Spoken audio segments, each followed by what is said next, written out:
तर आज आपण जो चित्रपट पाहणार आहोत तो टाइमपास चित्रपटाचा भाग 2 आहे. आणि जर तुम्ही टाइमपास 1 मूवी पाहिला नसेल तर आधी तो चित्रपट बघा, ज्याची लिंक मी कमेंटमध्ये पिन केलेली आहे. तर टाइमपास 2 ची सुरुवात होते एका व्हॉइस ओव्हर पासून, ज्यात आपल्याला सांगितलं जातं की प्राजू जेव्हा त्यांचं घर सोडून गेली त्यानंतर दगडू अभ्यासाला लागला आणि पुढे सभ्य व्यक्ती बनला. पण खूप शिकून आणि समाजात सभ्य व्यक्ती बनून देखील त्याला नोकरी मिळत नव्हती. सोबतच मंदा जी की दगडूची बहीण आहे तिला चांगला मुलगा मिळत नव्हता. पण काही दिवसांनी मंदासाठी एक सभ्य मुलगा मिळाला आणि दगडूने त्या मुलासोबत मंदाचं लग्न लावून दिलं. पण काहीच दिवसात त्यांना कळालं की त्या मुलाचं आधीच एका मुलीसोबत लग्न झालेलं आहे. त्यामुळे मंदा त्याला सोडून पुन्हा माहेरी आली. त्याचबरोबर दगडू जो की सभ्य बनला होता तो ठरवतो की सभ्य बनून काही उपयोग नाही, त्यापेक्षा तो पूर्वी जसा होता तसाच ठीक होता. आणि दगडू आता पूर्वीसारखा पुन्हा टपोरी बनतो. सोबतच पुढे आपण दगडू आणि त्याच्या लहानपणीच्या मित्रांना पाहतो, म्हणजेच मलेरिया, बालभारती आणि कोंबडा. आता आज दगडूचा वाढदिवस असतो, त्यामुळे तो जनतेसाठी एक ॲम्ब्युलन्स सेवा सुरू करतो. त्याचबरोबर आपल्याला कळतं की दगडूने एक म्युझिक कंपनी सुरू केलेली, ज्यात त्याने कॅसेट विकून खूप सारे पैसे कमवले आणि आता तो जनतेची कशा ना कशा प्रकारे मदत करत आहे. यानंतर वाव वाव गाणं आहे, जे झाल्यावर दगडू जेव्हा घरी येतो तेव्हा दगडूची बहीण दगडूची ओळख तिच्या एका मैत्रिणीशी करून देते, जिला मंदाने दगडूसाठी पाहिलेलं असतं. पण दगडू तिला ताई म्हणून इथून पाठवून देतो. सोबतच इथे मलेरिया पेढे घेऊन येतो, कारण त्याची बायको पुन्हा प्रेग्नेंट असते. जे ऐकल्यावर दगडूचे वडील रागून त्याला कानाखाली लावतात, कारण दगडू 30 वर्षाचा झाला आहे तरी त्याचं लग्न होत नाहीये आणि त्यात मलेरिया जखमीवर मीठ चोळायला पेढे घेऊन आला आहे. यानंतर दगडू जेव्हा त्याच्या मित्रांसोबत बसलेला असतो तेव्हा तो त्याचं दुःख सांगत म्हणतो की आज माझ्याकडे सर्व काही आहे, पण माझं पहिलं प्रेम, माझी प्राजू माझ्यासोबत नाही. ना तिचा काही पत्ता आहे, ना आजवर तिने स्वतः दगडूला संपर्क करण्याचा प्रयत्न केला. त्याचबरोबर इकडे आपण माधव लेलेंना पाहतो, जे की एका फुल विक्रेत्यावर त्याच्या अशुद्ध भाषेवरून खवळत असतात. सोबतच इकडे दगडू व त्याचे मित्र प्राजक्ताला फेसबुकवरती शोधतात, पण यांना तिचा अकाउंटच सापडत नाही. त्यामुळे दगडू प्राजक्ताची जी कॉलेजची चंदा नावाची फ्रेंड होती तिला भेटतो आणि तिच्याकडे प्राजक्ताबद्दलची चौकशी करतो, ज्यावर चंदा त्याला सांगते की प्राजक्ता सध्या कोकणात तिच्या वडिलांच्या गावी गेली आहे. यानंतर प्राजू नावाचं गाणं आहे, ज्यामध्ये आपण प्राजक्ताला पहिल्यांदा पाहतो. तसेच ती संध्याकाळी जेव्हा घरी जाते तेव्हा नेहमीप्रमाणे तिचे बाबा तिच्यावर खवळत असतात की ती उशिरा घरी आले आहे म्हणून. इथे आपल्याला कळतं की प्राजू आज पण तिच्या बाबांच्या दबावाखालीच राहते. प्रत्यक्षात प्राजक्ता सध्या संगीत नाटकामध्ये काम करत असते, म्हणजेच ती नाटकांमध्ये गाणी म्हणत असते आणि त्यामुळे ती 4-4 महिने मुंबईला असते व अधूनमधून तिच्या बाबांना भेटायला कोकणात येत असते. आता प्राजक्ताचे वडील तिला विचारतात की तू लग्नाचा काही विचार केला आहेस का, ज्यावर प्राजक्ता सांगते की जोपर्यंत तिला तिच्या मनासारखा मुलगा मिळणार नाही तोपर्यंत ती लग्न करणार नाही. आता इथे एक कॅरेक्टर सांगायचं राहून गेलं, ते म्हणजे प्रफुल्ल नावाचं. खरं तर प्रफुल्ल हा एक फोटोग्राफर असतो आणि तो प्राजक्तावर खूप प्रेम करत असतो आणि त्याची इच्छा असते की प्राजक्तासोबत त्याचं लग्न व्हावं. पण प्राजक्ता त्याला इग्नोर करत असते, कारण तिला याच्यासोबत लग्न करायचं नसतं. पुढे प्राजक्ता मुंबईला जाण्यासाठी निघते आणि सोबतच इकडून दगडू व त्याचे मित्र देखील प्राजक्ताला शोधण्यासाठी कोकणात येत असतात. आता दगडू जेव्हा गाडी चालवत असतो तेव्हा मलेरिया सारखं त्याला प्राजक्ताविषयी काही ना काही बोलत असतो, जसे की प्राजक्ताचं लग्न झालं असेल तर काय, तिला 2 मुले असतील तर काय होईल, जे ऐकून दगडूचं लक्ष विचलित होतं आणि इतक्यात प्राजक्ता तिच्या गाडीचा हॉर्न वाजवत समोरून येते. आता इथे यांचा ऍक्सिडेंट होणारच असतो, पण दगडू त्याच्या गाडीचा तोल सांभाळतो आणि या दोघांच्या गाड्या धडकता धडकता वाचतात. आता हे दोघेही एकमेकांना ओळखत नसतात की हाच दगडू आहे आणि हीच प्राजक्ता आहे, त्यामुळे हे एकमेकांना भांडायला लागतात. पण लवकरच हे भांडण संपून आपापल्या रस्त्याने जायला निघतात. पुढे दगडू व त्याचे मित्र जेव्हा रस्ता शोधत असतात तेव्हा इतक्यात वाटेमध्ये यांना प्राजक्ताचे वडील दिसतात. त्यामुळे बालभारती दगडूला सल्ला देतो की शाकलला भेटण्यापूर्वी तू त्यांना हे सांगू नको की तूच दगडू आहेस, नाहीतर प्राजक्ताची माहिती आपल्याला मिळणारच नाही. पुढे सर्व एक नाटक कंपनी जॉईन करतात आणि त्या नाटकाचा शो हे माधव लेलेंच्या गावातच ठेवतात. आता हे नाटक पाहण्यासाठी शाकल पण येतो आणि जेव्हा नाटक सुरू होतं तेव्हा नाटक सादर करत असताना बालभारती प्रेक्षकांना सांगतो की या गावात एक मुलगा आला आहे, जो की खूप श्रीमंत आहे, गुणी आहे व खूप शिकलेला आहे आणि याच गावातल्या एका मुलीसोबत त्याचं लग्न होईल असं त्याची कुंडली सांगते. प्रत्यक्षात हे दगडू बद्दलच बोलत असतात आणि त्यांना अपेक्षा असते की प्राजक्ताचे वडील जेव्हा दगडूचं एवढं कौतुक ऐकतील तेव्हा ते स्वतःच प्राजक्ताचं स्थळ दगडूसाठी घेऊन येतील. पण होतं मात्र याच्या उलटच. प्राजक्ताचं स्थळ सोडलं तर जेमतेम सर्वच गाव दगडूसाठी आपापल्या मुलीचं स्थळ घेऊन येतं, ज्यामुळे दगडू व त्याच्या मित्रांचा प्लॅन फिसकटतो. आता दगडू ठरवतो की तो स्वतः शाकलला जाऊन भेटणार. त्यामुळे पुढे तो शाकलकडे जातो आणि त्यांना म्हणतो की मला माहित आहे की तुम्ही भाभा ॲटॉमिक कंपनीमध्ये कामाला होतात, त्यामुळेच मी तुम्हाला भेटायला आलो आहे, कारण मी देखील भाभा ॲटॉमिक कंपनीमध्ये कामाला आहे. खरं तर दगडू हे खोटं बोललेलं असतो, पण याने त्याचं काम होतं, कारण पुढे प्राजक्ताच्या वडिलांना त्याच्यावर विश्वास बसतो की दगडू खरोखरच त्याच कंपनीत कामाला आहे जिथे ते स्वतः देखील होते. आता दगडू त्यांना म्हणतो की इथे कंपनीने त्याला एक अशी जमीन शोधायला पाठवलं आहे की जिथे ते अणुचाचणी करू शकतील. त्यामुळे तुम्ही मला अशी जमीन शोधायला मदत कराल का? ज्यावर लेले म्हणतात की माझ्या माहितीमध्ये एक अशी जमीन आहे जी की मी तुम्हाला दाखवू शकतो.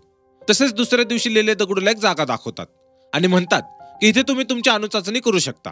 आता इकडे मुंबईमध्ये आपण प्राजक्ताला पाहतो जी की दगडूला शोधत असते. सोबतच आपल्याला कळतं की ती आज सुद्धा दगडूवर प्रेम करते आणि कित्येक दिवस झाले ती दगडूचा शोध घेत आहे, पण तिला दगडू काही मिळत नाहीये. यानंतर पुढच्या सीनमध्ये दाखवतात की दगडू व लेले जेव्हा जमीन पाहून परत येत असतात तेव्हा दगडू लेल्यांना त्यांच्या मुलीबद्दल विचारतो, म्हणजेच प्राजक्ताबद्दल. ज्यावर ते सांगतात की ती मुंबईला गायिका म्हणून काम करते, तिचं लग्न झालं नाही आणि तिच्यासाठी मी मुलाच्या शोधात आहे. जे ऐकल्यावर दगडू खूप आनंदी होतो. आता एवढ्यात तिथे काही मुले येतात जे की एका स्पर्धेसाठी वर्गणी जमा करत असतात. पण वर्गणी देण्यापूर्वी दगडू त्यांना लेलेंच्या स्टाईलमध्ये काही प्रश्न विचारतो, जसे की या चित्रपटाच्या पहिल्या भागामध्ये लेलेंनी दगडूला विचारले होते. खर तर हे प्रश्न अगदीच बकवास असतात, म्हणजे दगडूलाच शोभतील असे असतात, पण तरी सुद्धा लेले त्याच्यावर इम्प्रेस होतात, कारण ते दगडूच्या सभ्यपणामध्ये फसले गेलेले असतात, ज्यामुळे ते दगडूमध्ये स्वतःला पाहायला लागतात. त्याचबरोबर ते ठरवतात की ते प्राजक्ताचं लग्न दगडूशी लावून देणार आणि यामुळे ते दगडूला दुसऱ्या दिवशी त्यांच्या घरी बोलावतात. आता घरी गेल्यावर दगडू व लेले आपापल्या कुटुंबाबद्दल एकमेकांना माहिती सांगतात की घरी कोण कोण असतं वगैरे वगैरे. सोबतच लेले त्यांच्या कुटुंबाबद्दल सांगत असताना आपल्याला कळतं की प्राजक्ताच्या आईचं निधन झालं आहे आणि त्यांचा मुलगा एका मुलीसोबत अमेरिकेमध्ये शिफ्ट झाला आहे. आता ती मुलगी कोण असू शकते याचा अंदाज तुम्हाला आलाच असेल. असो, पुढे ते दगडूला सांगतात की प्राजक्ताच्या मागे दगडू नावाचा एक मुलगा होता. प्राजक्ता त्याला भुलू नये म्हणूनच यांनी मुंबई सोडली आणि जशी मुंबई सोडली तसं यांचं कुटुंब उद्ध्वस्त झालं. सोबतच ते दगडूला खूप नावे ठेवायला लागतात, जे ऐकून दगडूला खूप वाईट वाटतं. आता दगडू व प्राजक्ताची भेट करून द्यायची असते, त्यामुळे लेले दगडूला सोबत घेतात आणि मुंबईमध्ये प्राजक्ता जिथे राहत असते तिथे जातात. पण इथे प्राजक्ताच्या रूममध्ये राहणाऱ्या तिच्या मैत्रिणींकडून लेल्यांना कळतं की प्राजक्ताने इथे सर्वांना तिचं नाव प्राजक्ता नाही तर उर्वशी आहे असं सांगितलेलं आहे, म्हणजेच प्राजक्ता इथे तिचं नाव बदलून राहत आहे. यानंतर मदन पिचकारी हे गाणं आहे, ज्यात एका स्टुडिओमध्ये शूटिंग चाललेलं असतं. सोबतच यामध्ये आपण प्राजक्ताला बॅकग्राऊंडला डान्स करताना पाहतो. पण इतक्यात इथे तिला शोधत तिचे वडील व दगडू येतात आणि जेव्हा हे दोघे प्राजक्ताला अशा छोट्या कपड्यांमध्ये डान्स करताना पाहतात तेव्हा दोघेही चकित होतात. त्याचबरोबर दगडू जेव्हा तिला अशा अवस्थेमध्ये पाहतो तेव्हा तो इथून निघून जातो. तसेच प्राजक्ताचे वडील प्राजक्ताला त्या शूटिंगमधून ओढून बाहेर आणतात. आता प्राजक्ताचे वडील तिच्यावर खूप खवळतात आणि तिला असं वागण्यामागचं कारण विचारतात, ज्यावर प्राजक्ता म्हणते की मी तुम्हाला काही सांगितलं असतं तर ते तुम्ही मान्य केलं नसतं आणि मला हे करू दिलं नसतं. ज्यावर तिचे वडील म्हणतात की तू देखील तुझ्या भावासारखीच निघालीस, म्हणजेच वल्लभ सारखी. त्याने देखील मला धोका दिला आणि तू पण दिलास, असं बोलून ते तिथून निघून जातात. आता वल्लभने त्याच्या वडिलांना धोका कसा दिला हे पुढे आपल्याला कळेलच.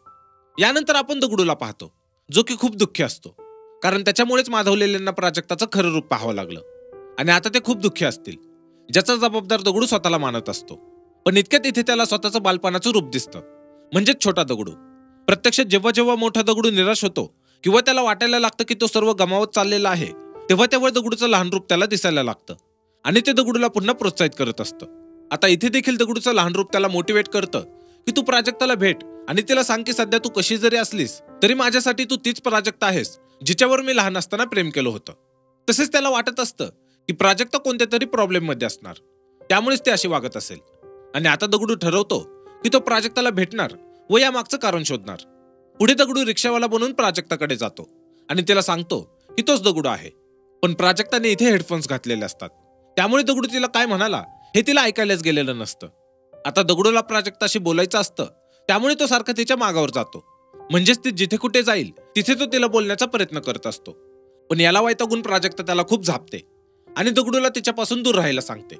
त्याचबरोबर पुढे जेव्हा प्राजक्ता शूटिंगसाठी गेलेली असते तेव्हा तिथला डिरेक्टर प्राजक्ताची छेड काढत असतो आणि इथेच दगडू देखील हे पाहतो, ज्यामुळे त्याला हे सहन होत नाही आणि तो त्या डिरेक्टरला व त्याच्या माणसांना बेदम मारतो. पण इतक्यात प्राजक्ता मध्ये येते आणि त्याला एक टपोरी मुलगा समजून त्याच्यावर खवळते व म्हणते की तू कोण आहेस, ज्यामुळे दगडू त्याच्या स्टाईलमध्ये एक डायलॉग बोलतो आणि सांगतो की तो दगडू आहे.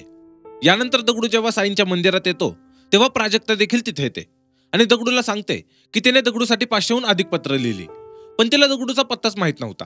आता इतक्या फेमस टपोरीचा पत्ता प्राजक्ताला कसा काय सापडला नाही काय माहित. असो, इथे प्राजक्ता सांगते की ते आज देखील त्याच्यावर प्रेम करते, ज्यामुळे आपला दगडू फुल हवेत जातो, म्हणजेच आनंदी होतो. त्याचबरोबर इथे तू मिला हे गाणं आहे, जे झाल्यावर दगडू प्राजक्ताला विचारतो की तिने तिचं नाव उर्वशी का ठेवलं आणि ती सिनेमामध्ये कशी काय काम करायला लागली. ज्यावर प्राजक्ता सांगते की तिने तिच्या आयुष्यात सर्व काही करून पाहिलं होतं, पण फक्त चित्रपटामध्ये काम केलं नव्हतं आणि दगडूला देखील सिनेमा आवडायचा, त्यामुळे तिने सिनेमात काम करायचं ठरवलं. आणि तिच्या बाबांना हे सर्व कळू नये यासाठीच तिने नाव बदललं होतं. आता दगडू तिला सांगतो की तिचे बाबा ज्या मुलाला घेऊन आले होते तो स्वतः दगडूच होता. तसेच तो हे देखील सांगतो की कसं त्याने तिच्या वडिलांना फसवलं आणि त्यांचा विश्वास जिंकला. सोबतच तो प्राजक्ताला समजावतो की तिचे वडील खूप चांगले आहेत आणि त्यांना प्राजक्ताची खूप काळजी आहे, कारण दगडूने स्वतः त्यांच्यासोबत राहून त्यांच्यातील चांगला व्यक्ती पाहिलेला असतो. पुढे दगडूच्या सांगण्यावरून प्राजक्ता तिच्या वडिलांना भेटायला गावी जाते आणि इथे आपण या चित्रपटातील बेस्ट सीन पाहतो, जिथे प्राजक्ता त्यांची माफी मागते व तिचे बाबा तिला माफ करतात. सोबतच ते प्राजक्ताला दगडूबद्दल सांगतात की जो मुलगा मी पाहिला आहे तो खूप चांगला आहे आणि पुढच्या महिन्यातच मी तुम्हा दोघांचं लग्न लावून देणार आहे. खरं तर इथे प्राजक्ताला दगडूने सांगितल्यामुळे सर्व काही माहीत असतं की तो मुलगा दगडूच आहे, पण हे ती तिच्या वडिलांना सांगत नाही आणि लग्नासाठी होकार देते. आता इकडे दगडू त्याच्या लग्नाची सर्व तयारी करायला घेतो, पण जेव्हा त्याच्या वडिलांना कळतं की जिच्यासोबत दगडू लग्न करणार आहे ती मुलगी माधव लेलेंची मुलगी प्राजक्ताच आहे, तेव्हा ते दगडूवर खवळतात, कारण दगडू लेलेंना खोटं बोलून त्यांच्या मुलीशी लग्न करत आहे. इथे ते म्हणतात की तुला आयुष्यभर खोटं बोलून जगायचं आहे की एकदाच त्यांना सर्व खरं सांगायचं आहे. आता दगडू ठरवतो की तो प्राजक्ताच्या वडिलांना सर्व काही खरं सांगणार. त्यामुळे लेले जेव्हा दगडूच्या ऑफिसमध्ये त्याला भेटायला येतात तेव्हा तो त्यांना सांगतो की तो तोच दगडू आहे जो की प्राजक्ताच्या मागावर होता. जे ऐकल्यावर प्राजक्ताचे वडील दगडूच्या कानाखाली लावतात, कारण दगडूने त्यांना फसवलं. तसेच ते म्हणतात की जोपर्यंत मी जिवंत आहे तोपर्यंत मी तुझा एकही उद्देश सफल होऊ देणार नाही. सोबतच ते इथून निघून जातात. आता जात असताना ते दगडूच्या वडिलांना भेटतात आणि इथे दगडूच्या वडिलांकडून त्यांना माहित होतं की प्राजक्ताला आधीच माहित आहे की जो मुलगा त्यांनी पाहिला आहे तो दगडूच आहे.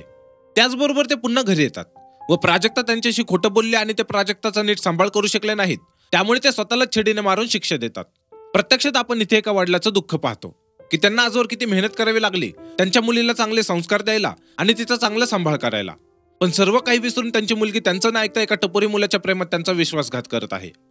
यानंतर प्राजक्ता दगडूला भेटते आणि पळून जाऊन लग्न करायचं ठरवते, पण दगडू यासाठी नकार देतो, कारण त्याचं म्हणणं असतं की जेव्हा प्राजक्ताचे वडील यांच्या लग्नासाठी होकार देतील तेव्हाच दगडू प्राजक्ताशी लग्न करेल, नाहीतर करणार नाही. तसेच इथे सुने सुने हे गाणं आहे ज्यात दाखवलं आहे की प्राजक्ताचं लग्न आता त्याच फोटोग्राफर सोबत होणार असतं ज्याचं नाव प्रफुल्ल होतं, आणि इकडे दगडूचं देखील त्याच मुलीसोबत लग्न होणार असतं जी मुलगी दगडूच्या बहिणीने त्याच्यासाठी पाहिली होती. आणि त्यामुळेच इकडे दगडूच्या घरी व तिकडे प्राजक्ताच्या घरी लग्नाची सर्व तयारी सुरू असते. आता या दोघांचं लग्न एकाच दिवशी असतं, त्यामुळे दगडूचे मित्र प्राजक्ताच्या लग्नाच्या ठिकाणी जातात व गपचूप तिला घेऊन येतात. तसेच पुढे प्राजक्ता दगडूच्या मित्रांच्या मदतीने दगडूला त्याच्या मांडपातून उचलून आणते. आता इथे देखील दगडूचं हेच म्हणणं असतं की तो प्राजक्ताच्या वडिलांच्या परमिशन शिवाय प्राजक्ताशी लग्न करणार नाही. त्यामुळे प्राजक्ता दगडूला सोबत घेते आणि तिच्या बाबांकडे परमिशन घ्यायला जाते, पण इथे आधीच दगडूचे वडील पण आलेले असतात. त्यामुळे जेव्हा प्राजक्ता दगडूसोबत तिथे जाते तेव्हा दगडूचे वडील म्हणतात की तुमच्या मुलीने माझ्या मुलाला का पळवलं, हाच का तुमचा सभ्यपणा. तसेच प्राजक्ता कबूल करते की तिनेच दगडूला पळवून आणला आहे आणि पुढे ती तिच्या बाबांना सांगते की तिचं दगडूवर प्रेम आहे व तिला फक्त त्याच्यासोबतच लग्न करायचं आहे, त्यामुळे आम्हाला तुमची परवानगी हवी आहे. आता इथे प्राजक्ताच्या वडिलांचे जे भाऊ असतात ते लेलेंना म्हणतात की देऊन टाक तुझ्या मुलीला लग्नाची परवानगी, पण प्राजक्ताचे वडील नकार देतात.